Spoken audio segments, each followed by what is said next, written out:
म आज यहाँहरू सबैलाई रामायणको सार तत्त्व संस्कृतिमा र नेपालीमा सुनाउन लागिरहेको छु। ध्यान दिएर सुन्नुहोला। आदौ राम तपोवनादिगमनं हत्वां मृगं काञ्चनं वैदेही हरणं जटायुमरणं सुग्रीव सम्भाषणम् बाली निर्दलनं समुद्रतरणं लङ्कापुरी दाहनं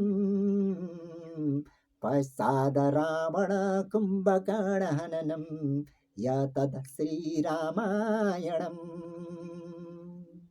आदिपुरुष राम तपोवनतिर वनवास लाग्नुभयो। रावणको भानिज मारिचले सीतालाई छल्नका लागि सुनको मृग भनेर आयो। अन्त्यमा रामद्वारा मारियो। रावणले सीतालाई हरण गरेर लग्यो।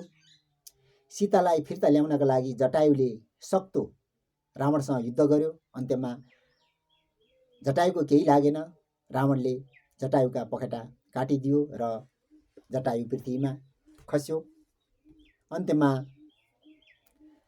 रामको काखमा जटायुको वीरगति प्राप्त भयो।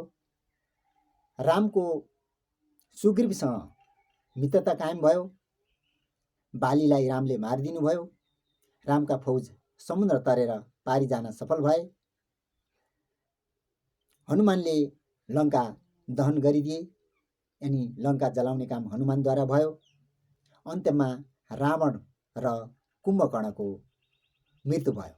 यसरी रामायणको सार तत्त्व अन्त्य हुन्छ। हस्त, धन्यवाद।